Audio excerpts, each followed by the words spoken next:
Hi everyone, this is Jim. Welcome to this postmortem of my Blitz game number 909. My opponent started off with e4, and I went with e6, the French defense. So he plays the main line here, d4, and I go d5. Before we get too far into this game, I wanted to mention that this is a pretty well played game by me, at least. But there was one blunder where White could have turned things around. So if you didn't spot this mistake in the live game, I'll give you another chance to guess it as we get into it's in the end game here. So anyway, that's coming up. Let's see. He plays the exchange variation. He takes, I take. So the exchange French is often recommended to players as a way to avoid the theory in the other lines, and it gives White some slight edge, at least according to Chess Explained. He thinks it's a reasonable way for White to play. He plays it himself. But in my experience, the edge that White gets here is very, very slight. So it's nothing to be afraid of if you're black. Let's see. He continued with knight f3, the main move. I go knight f6. And then he went bishop g5, a bit of a rare move. And after that, black is at least equal. If you want to play for some kind of edge, I think bishop d3 or knight c3 are the way to play. And knight e5 seems to be an old way to play. And it's like a lot of games in the database, but no one plays it anymore. And in fact, black has a good record against it, so I can't really recommend that move. I think bishop d3. This is kind of the normal way to play. Bishop d6, castles, and now you can play bishop g5 or knight to c3. Develop these pieces. And, White has the advantage of having got in the first move, but black is in no danger here, and the situation is it's a totally symmetric position.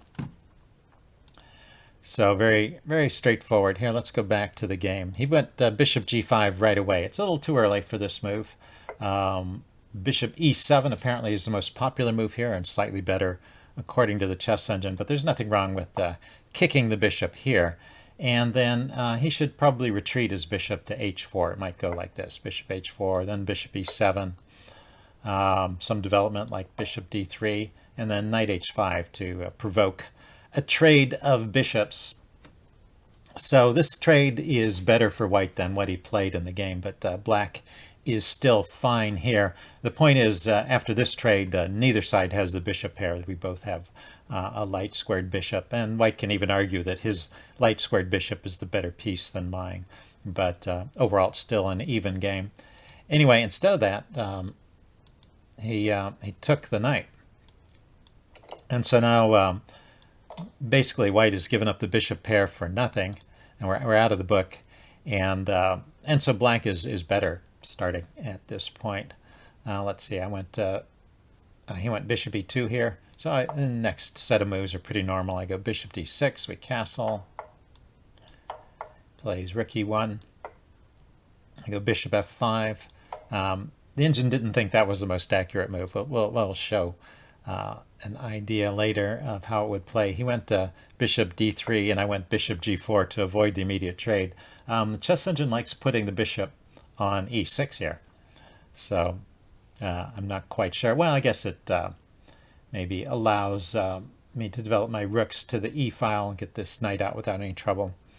But I played bishop g4. There's still an edge to black in this position. And he dropped his bishop back to e2, so there's kind of this little funny dance with the bishops. And then I just go about my business developing my pieces. And then knight c3. I mean, aside from the opening choice, that exchange, that was probably his first minor mistake. This is a second mistake I would point out from White. This knight here on c3 has no particular prospects after I play the very natural move c6. It's just got, just taken away the square that it wants to come to here. And it's it's not so easy for it to get over to the king side either. It's just kind of, it's just going to have to reposition itself, and it's going to take a few moves to do so. So it's starting to, the advantage to black is starting to increase after this. I mean, the simple move knight bd2 is better here, with only a slight edge to black. So knight c3, I go c6, and then queen d3. And after this, black is outright winning, according to the chess engine. And I haven't done anything but play normal moves. So So white has obviously done a few things wrong here. Of course, you still have to find a way to take advantage of white's mistakes. And I didn't always find the best moves, but I kept an edge through most of the game, except for that 1 point in the endgame. Let's see. Instead of queen d3, let's see. What's 95 is recommended. Just trying to trade off this bishop, and with this bishop gone, maybe this knight has a square to go to. So this maybe solves some of white's problems, but even so, black is still better. But after queen d3, yeah, there's actually a winning advantage to black. I mean, by that, it's 1.5 to 2 points in black's favor, which is pretty unusual at this stage of the game. Anyway, I played bishop f5. He dropped his queen back to d2. Put my rook on the e-file. He went a3 here, and it went rook e7. So here's the place where I missed a chance to get a winning advantage, or to strengthen my winning advantage, I guess. So the strongest move here was bishop e4, which I saw the move, and I thought about it a little bit, but not enough. Here's the point. He can't take it. I hadn't realized this. He can't take the bishop because this knight has nowhere to go. Look at that. All these squares are covered that it might want to retreat to. These squares are controlled by black, so it's the only move for the knight is to come in here, and this just loses a pawn. So that's a way to reap a material advantage here. Yeah, I guess I have to take with the knight rather than the bishop. I was just thinking about, well, bishop takes, pawn takes, queen takes, and then the knight is hanging, but you take with the knight first. So anyway, that would be the quickest way to realize my advantage. Let's see. Well, of course, he doesn't have to play knight e4 here, but then this is just a very strong piece. I mean, he doesn't have to play knight e. Yeah, he doesn't have to take the bishop here. But if he doesn't take it, it's just a very strong piece there, and I'm building up pressure on the king side. So anyway, it's all good for black here. I played rook e7, which is a fine move too, also keeping that winning edge of 1.5 to 2 points. Let's see, he played h3 here, stopping me from coming back to pin the knight. I just doubled rooks. He went bishop d3. Bishop d3 initiates some exchanges, and after that, it seems like black just goes directly into this losing endgame. He could avoid the endgame. The chess engine recommends knight to d1 as his best chance to keep playing, but it still gives a winning edge to black here. Let's see, he went bishop d3, and this also loses the pawn, that's right. But even knight d1, it's not a very attractive move. But yeah, after bishop d3, he's losing material. So, and it's kind of funny that he chose to just, that he chose to just trade things off and go into this endgame, because it's not a good endgame for him at all. So his best bet would have been to try and keep some more material on. Anyway, I brought my bishop back to g4, get it out of trouble there. Before it gets into trouble, it was still okay there, but at some point it might be a problem. Anyway, he kept trading, and then played knight to h2 to kick my bishop. So I went to f5, and he continued to trade, and then he went to queen e3. So I just said, well, let's go for the endgame here. If the queen moves, I've got this check and take pawn. Check. Yeah, the check is not quite mate because he can block with the knight. So okay, I don't have check and take pawn, but he probably doesn't want my queen to get into the back rank, I guess. So anyway, he traded queens here, and here we are in the endgame. So I think I played the first part of the endgame correctly, but it was a long endgame, and eventually I blundered. But this is a winning endgame, and I play it okay. So to start with, one thing to remember about this endgame is it's a complex endgame. Each side only has 2 pieces, but that's enough to cause a lot of trouble here. So you have to play carefully in the endgames. I think the rule in the endgames is make haste slowly. Just kind of creep forward with your pieces and your pawns, and every move you have to look out for traps tricks and traps, especially when your opponent has those knights on the board. And I do a good job of it up to a certain point. Simplifying the endgame would make things easier for me, and trading off some pawns is not a problem as long as you don't trade too many. It will just help open up lines for the bishop. So trading a few pawns is okay, and then continuing to maneuver my pieces around. So this is good. Now that I've done some trades, I've got a few targets to poke at with the bishop. And then I was looking to trade off some more pieces, and this move is a blunder. So before we explain that, let's go bishop g5 here is a recommended move, and just continue, as I was saying, continue to make haste slowly. Try and improve the position step by step. Maybe get some pressure on this isolated pawn or push this pawn forward, reposition the knight somewhere. Anyway, this also in a way prepares the move knight to f5.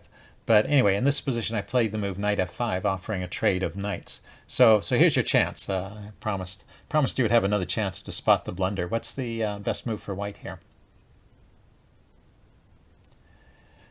Okay, pause the video if you want some time to think about it. I'm going to give the answer away now. There's only one best move here. Only one move that's winning for white. But it's pretty simple. It's just knight f4 check. And now, if he had played this, I would have realized with horror at this point that my king has no square that it can move to that defends the knight. Wherever it goes, there's only squares it can go to are these. He can just take the knight. And if I go here, let's see, takes, it looks like I'm even losing this pawn, but losing the piece is enough. So knight f5 was a huge blunder. And while knight c2, that the move he played was also a huge blunder because he didn't take advantage of his one chance in this game. So anyway, I continue on playing a little more cautiously for the rest of this. Oh, I guess there's one more thing I wanted to note about this. You should check every time you make a move to see if it's a blunder. So obviously I didn't do the blunder check that time. But the other thing, there are certain moves where you should be on heightened alert. And anytime you move a piece to a square where it's under attack, even if you are defending it, that's a moment for extra care, because you have to make sure there's no tactic that involves undermining the defenders of that piece or quickly ganging up more pressure against that piece. So even if you're not doing a blunder check every move, when you make a move like knight f5, which offers a trade, puts a piece on a square where it can be taken, you should always be extra alert. That's one of those danger signs or warning signs you should look out for. Anyway, he missed it. He went knight c2, and then, like I said, I continued on, slowly making progress. We got some more trades in. I wasn't too happy about those trades because you don't want to reduce your pawns by too much, but it seemed like that was the only way to make progress, and it seems like that was not a problem at this point. And then finally here, I get it down to just one piece each, and now this endgame is relatively easy. I've got two pawns that I can bring forward. He'll have to trade off the knight in order to capture that pawn, I think. Let's see. Oh yeah, he manages to harass my my knight with his king, so he manages to take the pawn and keep his knight. But he had to give up these two pawns over here on the queen side to do that. Let's see. Let's go back to where I didn't want to jump ahead that far yet. We're about here. Yeah, so I'm mopping up these pawns on the queen side. And here, we get into the final phase. There's just a couple inaccuracies here I wanted to point out. Let's see, he went king f4. I should move my king to the b file. I should go to one of these squares. King b4 was recommended here. King b3 works equally well. Instead of moving the knight, my goal should be to keep his king from getting in front of the pawns. You'll see that actually, it didn't cost me the win. I was still winning, but it made it longer than it needed to be. If I just put my king over here on this file and marks this pawn down, just have to watch out for his knight. I was worried my king would get checked over there, but the point is my king over here will keep his king from getting in front of the pawns, and that's the simplest way to win this. Anyway, I went knight c3 here, he went king e3, and I went b5. Once again, here the move should have been king to b3. Just stay on this file. In this case, there's no immediate check, and then I can start marching the pawn down. Anyway, I started marching the b pawn down, and he manages to get over in front of the pawn. And so this makes it a bit tricky, but never at any point did I give up the win.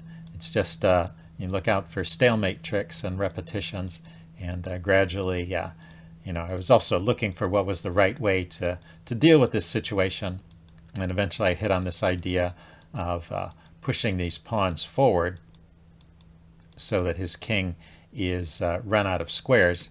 And of course, when you do this, you do have to be watching out for the stalemate possibilities, but there's also the checkmate possibility. The knight on this square would be a checkmate right in this position because his knight is blocking it. And we saw a different kind of checkmate after he moved the knight. Let's see.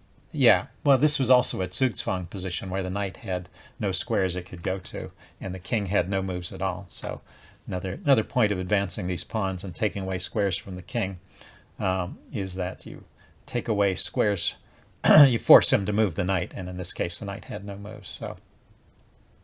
So there was no help. He had to give up the knight at this point, and now just a little bit of careful maneuvering. You want to check the king out of the corner, and then